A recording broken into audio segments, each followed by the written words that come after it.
salam about our aqa'id. What are our aqa'id? What do we believe in? The stronger the aqa'id are, means the stronger the foundation. Like we say, it is usul al-din, the root of the religion, the root. Recently, there were some hurricanes in the United States. Harvey, Irma, now they have Maria. And you take a look at some pictures, videos, subhanAllah, you see how the hurricane comes. You see roofs flying, houses flying. But then you see, subhanAllah, some palm trees. Palm trees, they're standing there still. They don't move. Yes, they're shaking. The leaves are shaking. But the tree itself, you hardly ever see a palm tree flying. You wonder, subhanAllah, look at the structure, the building of human versus the building of Allah subhanahu wa ta'ala. Subhanallah. With all this engineering that we have, all this technology that we have, we still are unable to establish buildings that cannot, move when they are faced with hurricanes. But Allah subhanahu wa ta'ala has these palm trees which don't move because their roots are just so strong. And that's what our usul al-din should be. We have a problem now is that our usul have become weak.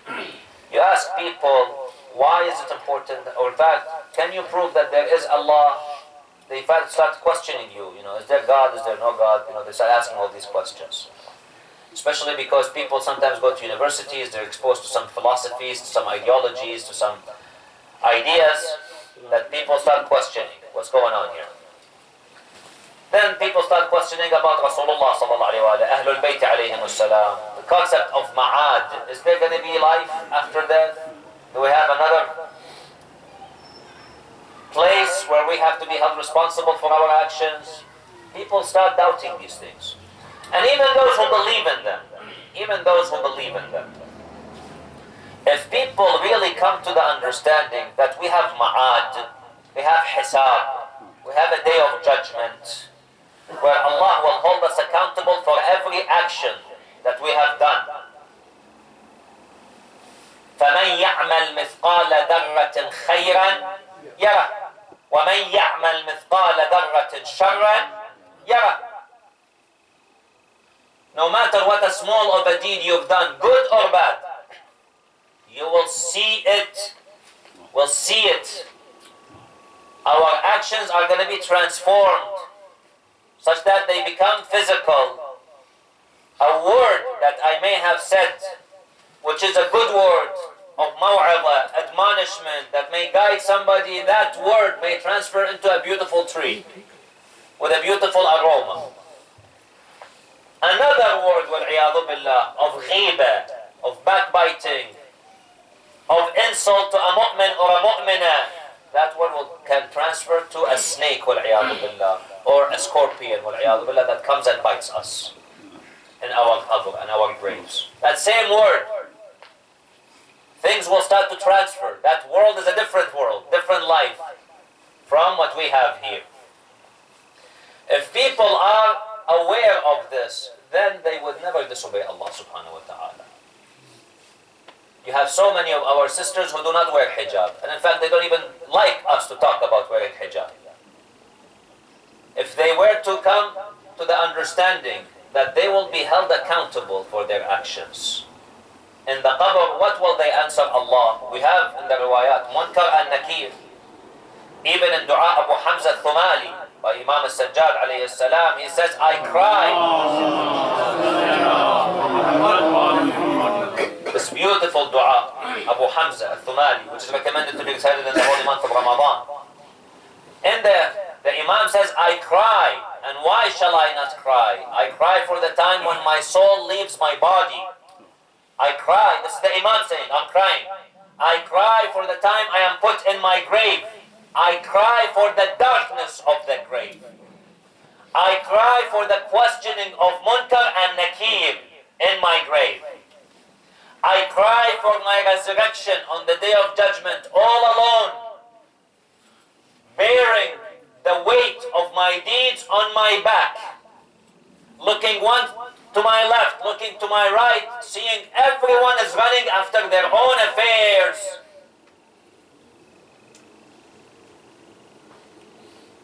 that day there will be some faces that will be bright and shining, and others that will be dark and gloomy.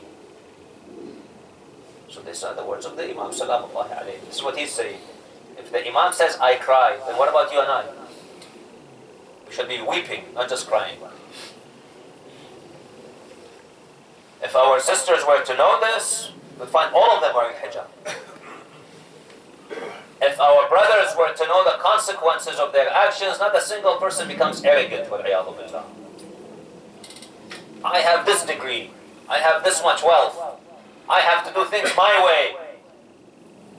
Yes, sooner or later, they will say this mayyit. That's it. People will come and say, who's the mayyit? He said, the mayyit is Fulan. They won't say Dr. Fulan anymore. Khalas.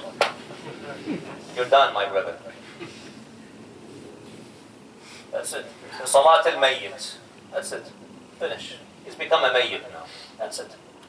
But your good deeds will remain. Your good deeds, your a'mal will remain. Or wal-'iyadu billah, your bad deeds. They'll remain.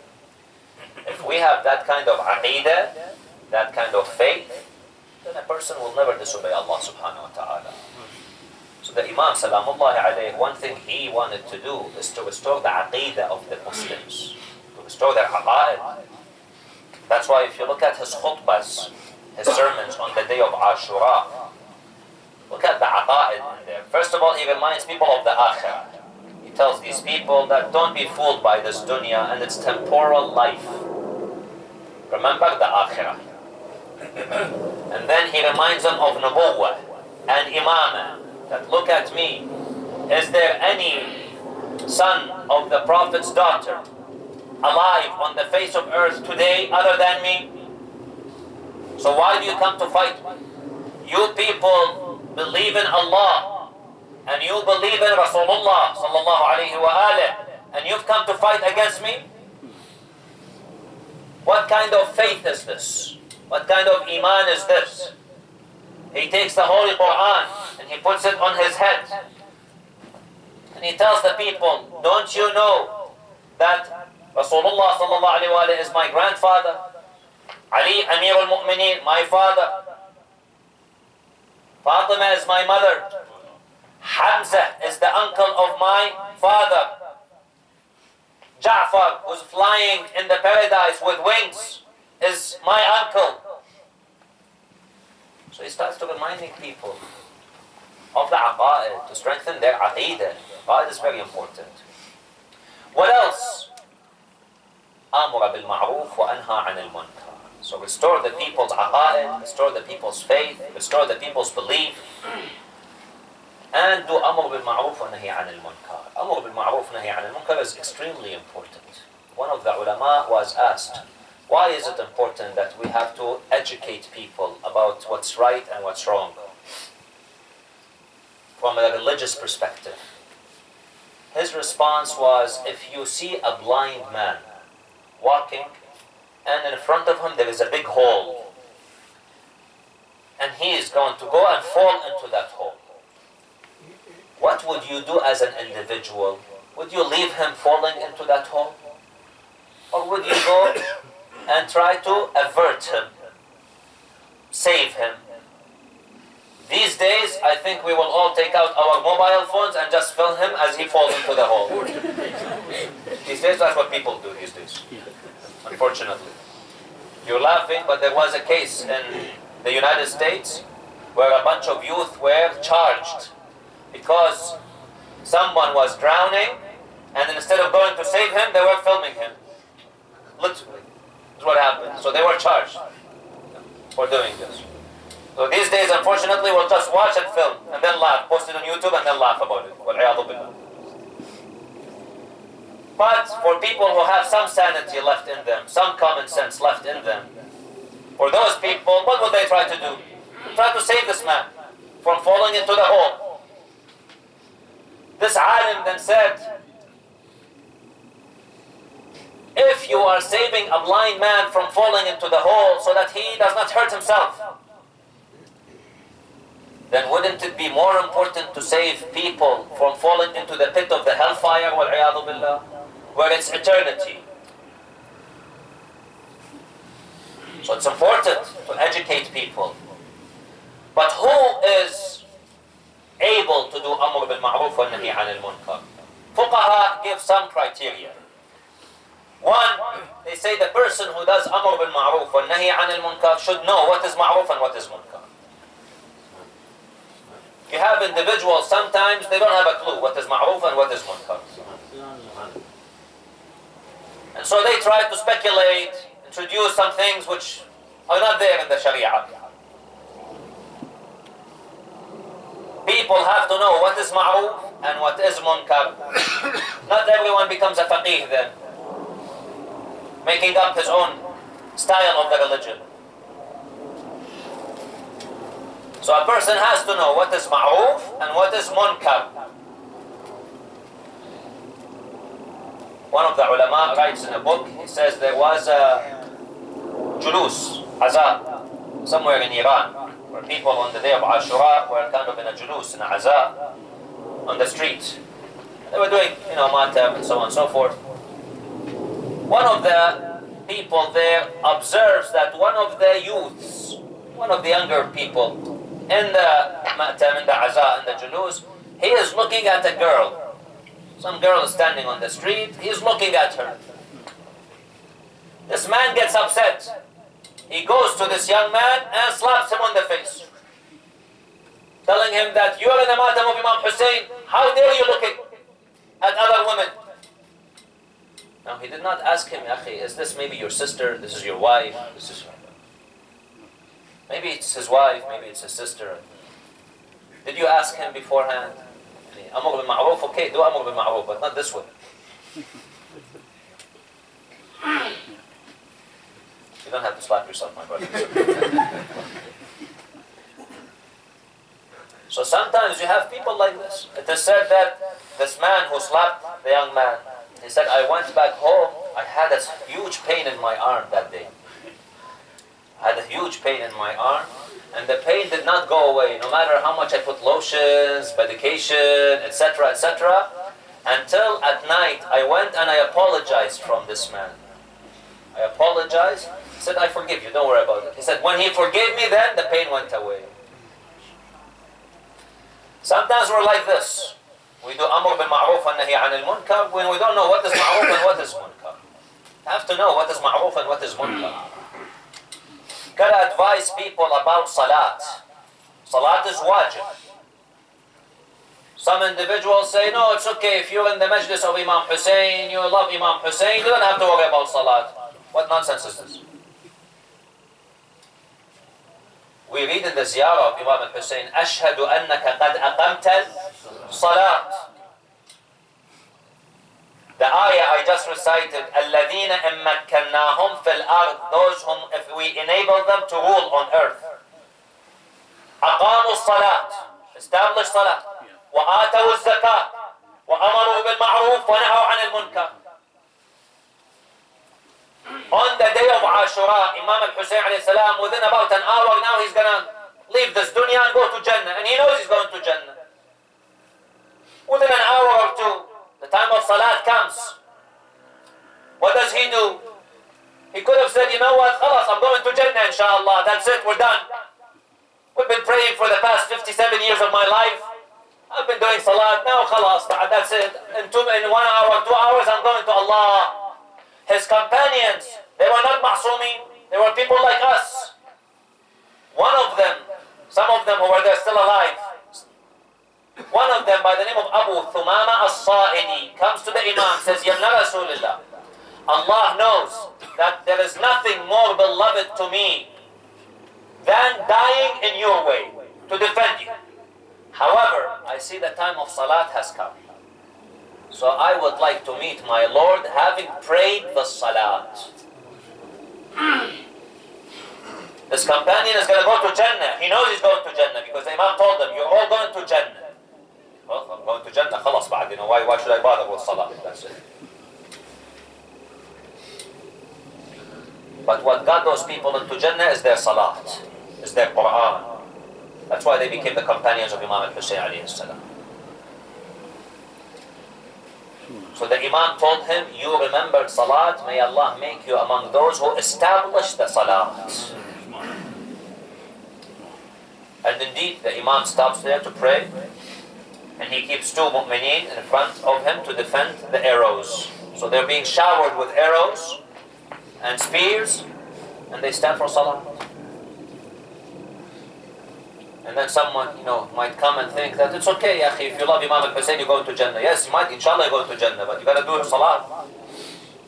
If Imam al-Hussein prayed, he himself, the Imam himself, Imam Ali prayed, Rasulullah sallallahu alayhi wa sallam used to pray, then who are we not to pray? How are you going to go to Jannah without prayers? These are important things to learn. Khums is wajib. You have to pay khums. You have excess money, excess income. You paid your mortgage, you paid your car loans, you went with your family into a vacation. You've bought your food, everything, and you still have £1,000, for example, sitting in the account, or £100 still sitting in the account. After the year end, you choose a year end date. Khalas, there's khums on that £100. 20% have to pay. These are important ahkam. This is amr bil ma'ruf. But someone has to know what is ma'ruf and what is munkar. Second, they say amr bil ma'ruf and nahi anil munkar is done to the person who insists on doing the munkar, or is not doing the ma'ruf. Somebody who does not wear the hijab, you go and try to educate her. But hijab is wajib. Somebody who listens to haram music, and many of our children these days listen to music. In fact, not only our children, even mashallah the adults these days.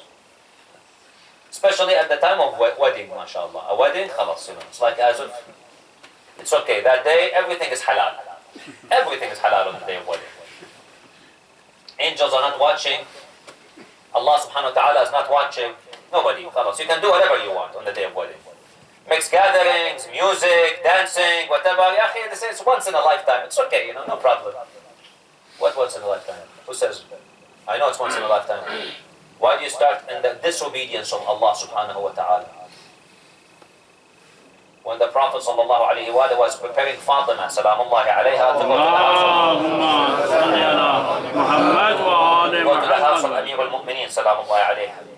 After their nikah, a week later, she joined the house of Imam Ali alayhi salam. He told the ladies who were going to take her to the house of the Imam, salamullahi alayhi, to her new house, he told them, do not, you can recite poetry, no problem. Recite poetry, enjoy yourselves. But don't say anything that is of Allah's disobedience. Don't do anything that is disobedience to Allah. Don't do ma'siyah. Don't do sin. Don't say something that is haram. Otherwise, go enjoy yourselves. And indeed, that's what they did. So enjoy yourself in that day, but within the boundaries of the Sharia. If someone is constantly listening to haram music, watching haram things, you go educate them. You do amr bil ma'ruf and nahy anil munkar.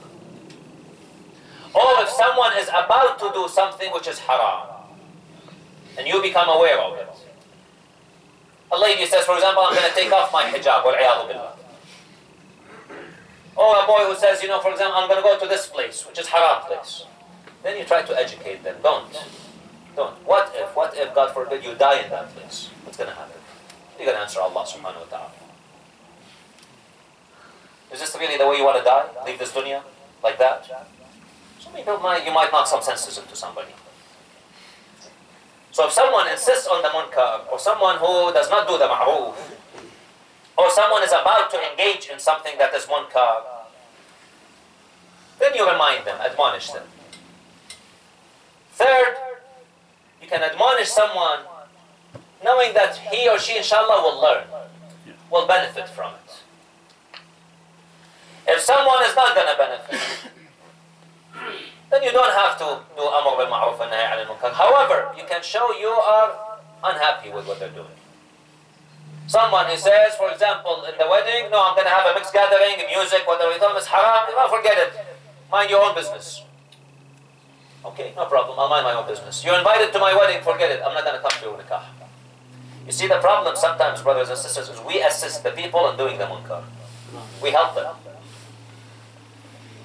If someone is having such a wedding, for example, and no one shows up, if no one turns up, you think anyone else will have such a wedding later on? The problem is we go, we say, I mean, it's embarrassing, this guy, mashallah, is a very wealthy man, I have to go to his, child's wedding, oh, he's my cousin, he's my brother, he's my sister, she's my sister. Who cares? The problem is we give consent. We associate with such people. So we allow the munkar to happen. Then you are equally guilty. You are equally guilty in the sin. Because you're consenting to it and you're supporting it.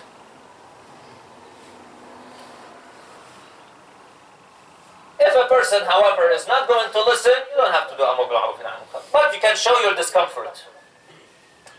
Another important aspect of the amr bil ma'ruf nahy anil munkar is that if it's going to harm the individual, it's going to cause death to the individual, for example. In some parts of the world today where the Shias are being targeted, they're being attacked. If you go to one of those people who are the attackers, for example, and you try to tell them, Ya akhi, this is haram, don't do this, don't kill the Shia, don't kill the mu'mineen, he might kill you. So in that case, you do not have to do amr bil ma'ruf nahy anil munkar. You can, but you don't have to. You don't have to.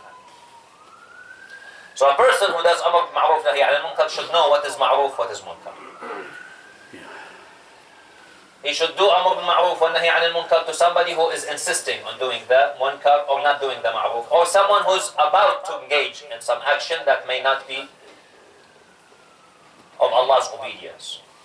Third, if a person suspects that the person will not listen, will not really give an ear to amr bil ma'ruf nahy anil munkar, you don't have to give. But you can still show your discomfort. And fourth, if it's going to cause harm to the individual, then you don't have to do amr bil ma'ruf nahy anil munkar. However, doing the amr bil ma'ruf nahy anil munkar is important. It's everyone's duty.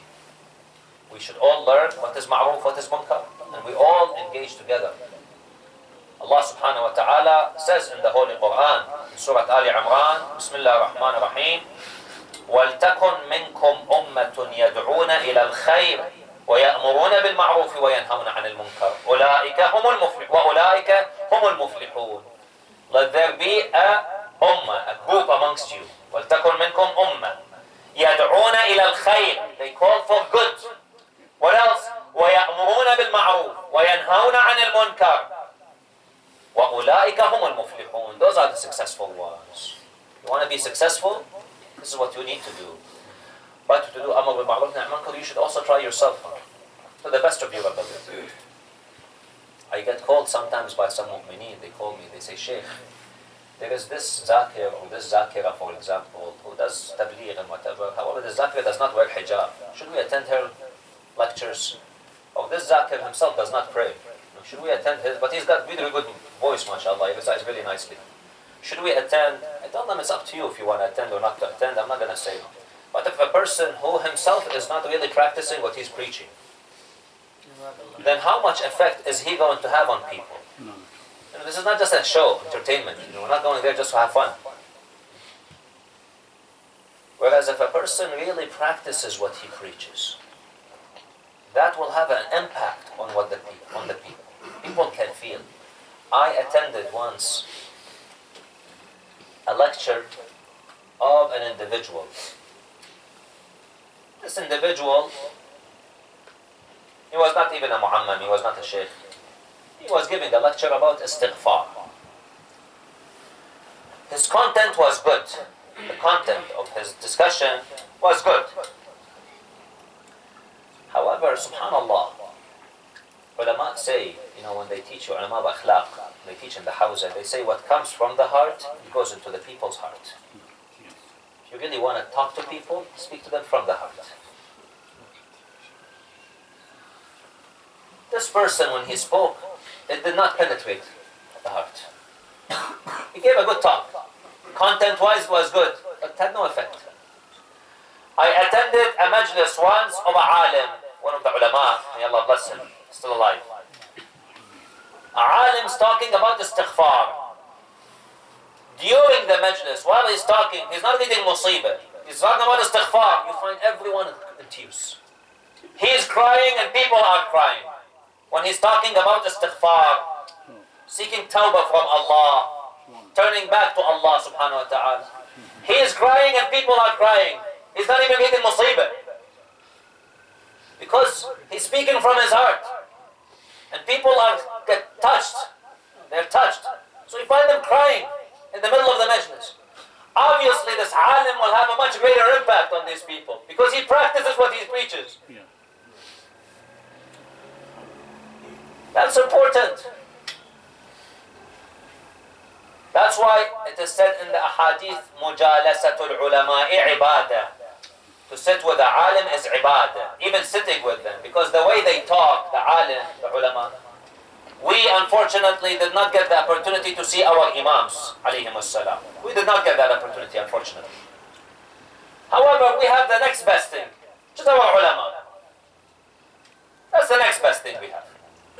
When you take a look at our ulama, these people who have studied in the house, especially our maraja' al-taqleed, may Allah bless them inshallah, these mujtahideen, these people who really suffered.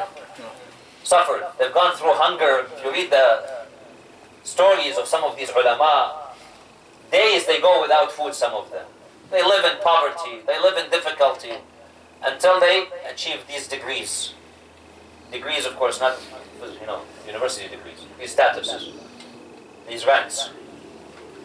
These ulama, when you look at them, subhanAllah, nur is coming out of their faces. You sit down with them, you see the way they're talking, their akhlaq, how they behave. People gain from them. And that's why also in Dua Abu Hamza al-Thumali, Dua Abu Hamza, Imam Salamullah alayhi has an interesting statement. He says, وَلَعَلَّكَ فَقَدْتَنِي مِن مَجَالِسِ الْعُلَمَاءِ فَخَذَلْتَنِي. There are concepts called tawfiq and khidlan. You know tawfiq in Urdu, I think you use the same word, tawfiq. Right? You have this word, tawfiq in Urdu. Tawfiq. Somebody who has tawfiq. Someone who builds, for example, 10 Imam Barkas. He has tawfiq. This is tawfiq from Allah subhanahu wa ta'ala. Somebody who builds a hospital for the orphans. That's tawfiq from Allah subhanahu wa ta'ala. Someone to attend the majalis of Ahlul Bayt alayhim as-salam. That's tawfiq from Allah subhanahu wa ta'ala. This is tawfiq. Opposite of tawfiq in Arabic is something called khudlan. Khudlan is the opposite of tawfiq. You want to come to the majlis, you get a flat tire. You miss the opportunity of coming to the majlis. You miss that tawfiq. You try, Allah will give you the ajr. Because you made your niyyah. Allah will give you that. You try to do something, you don't get. You plan to go to Hajj, you get your visa, something happens last minute. And you don't end up going to Hajj. I know someone this year, he got his visa, everything is done. The courier company who's sending his passport loses his passport. This year, subhanallah. His tickets are booked, his pay, everything is done. He should receive his passport and in 2 days he leaves for Hajj. The courier company loses the passport. Oh, it's gone. That's it. And he misses Hajj. That's it. Lack of tawfiq. Subhanallah. That's called khidlan. Wal-iyadu billah. Khidlan. Imam Salamullah alayhi in Dua Abu Hamza says one of the reasons for khidlan, for lacking the tawfiq, is because, Ya Allah, maybe you did not see me sitting among the ulama. فَخَذَلْتَنِي. So, you made me become unsuccessful, lacking the tawfiq. Khudlan.